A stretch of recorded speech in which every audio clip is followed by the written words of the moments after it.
So welcome back. This is another tutorial. In this case, we're going to do a tutorial on how to approach multiple choice questions. And I know this is really freaking everybody out, and for good reason.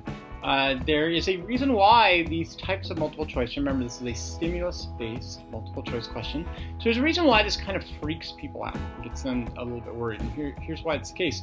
Typically inside of your class, what you're used to from the past is sort of like memorizing stuff from class, coming and just seeing it straight out here on the page. And so it's just kind of upfront and easy for you to just, if you memorize the material, you can kind of see it, right?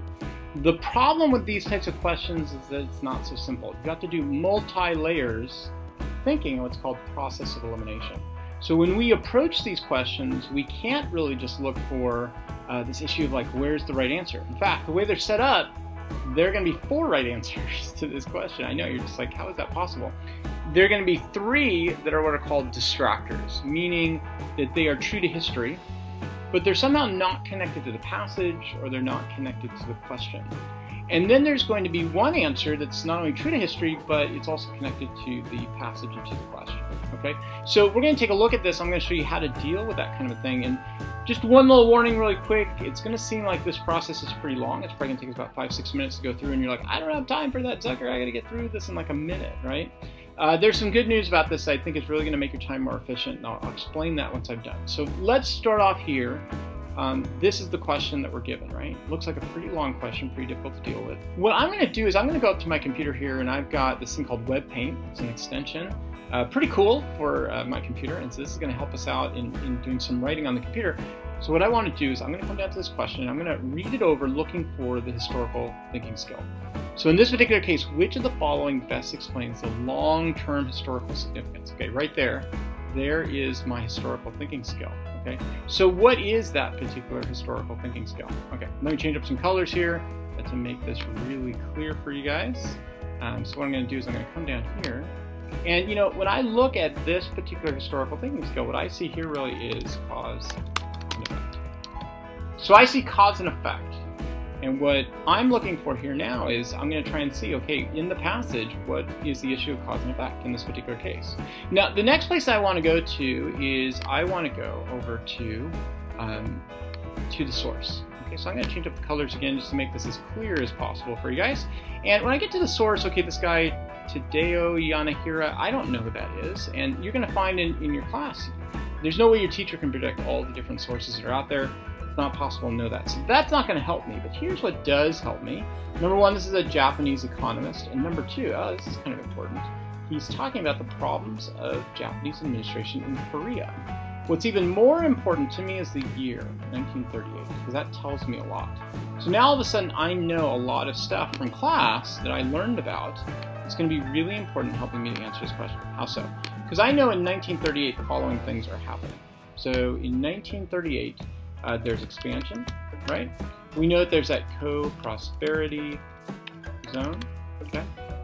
We also know in 1938, at this time period, that we're sort of dealing with the Meiji, although the Meiji have kind of come to an end. It's now a new regime that's expanding outwards, okay? And we know that there was also that Sino-Japanese War that had happened at the end of the 1890s. Okay, that all kind of helps me to get some context off of this.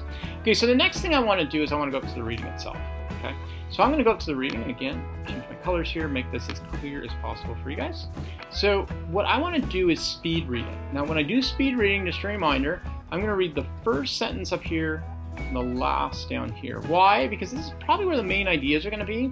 The stuff in the middle is just going to help support me and kind of know if I chose the right stuff. So I'm going to speed read through this, but I'm going to read it at a good pace so I kind of understand it. So here we go. Japan's colonial policy extended out to the colonies with paternalism followed in the homeland. That tells me a lot right there.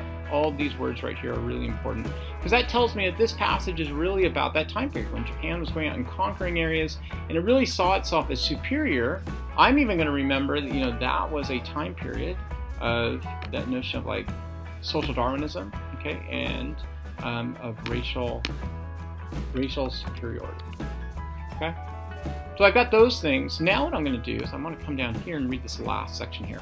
So administration by Japan, the inflow of Japanese capital and provision of public education tended towards a fundamental transformation of native Korean society. Oh yeah, no, that's helping me out a lot here because this is suggesting that co-prosperity zone, right? Okay, so now all of a sudden I have a lot of stuff to go by, and I haven't even looked over this middle part. I'm just going to scan that middle part and get a general sense and see if it supports my idea, and it kind of does. It talks about, if we just scan it, of like Korean minerals, and that there's industrialization and competition between Korea and Japan. It's all there, right? So now I want to come down to the actual answers, and I'm going to ask myself, okay, for each one of these, all of them are probably going to be true. Remember, they're distractors. The question I want to ask is, are they connected to the question or to the passage? So let's take a look at A. They show that some members of the Japanese elite sought to join larger regional trade organizations to expand Japan's economy. Well, that doesn't really connect to the time period. So now when I get to B, B says they show that some members of the Japanese elite feared the growth of communist influence. Well, okay, I already kind of know that's about the Cold War. So that can't be connected, right? So C, they show that some members of the Japanese elite sought to justify aggressive Japanese colonial efforts. Oh, well, wait a second. That kind of fits, right? Right time period. This is World War II. Okay, that kind of fits, so that's good. And then last off, D, they show that some members of the Japanese elite feared Western influence would disrupt Japan's traditional Shinto culture. Okay, already I know. That's another time period, right? This is the European imperialism time period. Okay, so that just doesn't connect for me. So if I go up now and I take a look at what I've come up with, okay, I can eliminate things pretty quickly and know which one just doesn't work here. So I know, A does not connect to the right time period, right? B is the time period right after. D is from the late 1800s. So I'm left now with C. There's my correct time. Okay. Now, I know what you're thinking right now. You're like, Zucker, this tutorial is like 5 minutes long. There's no way that I can do this question in 5 minutes. I've got 54 other questions I got to do, right, with passages. But here's the good news off of this, guys. Number one, remember, you're not reading every passage for every question, right? Because you're going to get a passage, and the way that they do things are going to be 3 or 4 multiple choice questions. So there are actually 19 passages, each one with 3 or 4 multiple choice questions. So you're not going to have to read that much, okay, in order to get this stuff done, because you're already going to have read the passage. Secondly, you're doing all this stuff anyways. You're just writing it on paper. Okay, so that's another thing. And the third thing that I would suggest that's important about this, guys, is that this kind of thinking is what's going to allow you to eliminate things, and actually the more you practice it, the better you get at it. So I hope all of these suggestions have made it really clear to you guys about what you should do in order to deal with these multiple choice questions. And the more you practice it, the quicker this is going to go. Remember, you want to abbreviate things, keep the ideas simple and concise, use these process of elimination thinking skills. And if you do that, you're not going to be perfect, but you're going to come up with a lot better answers. Okay, see you in class.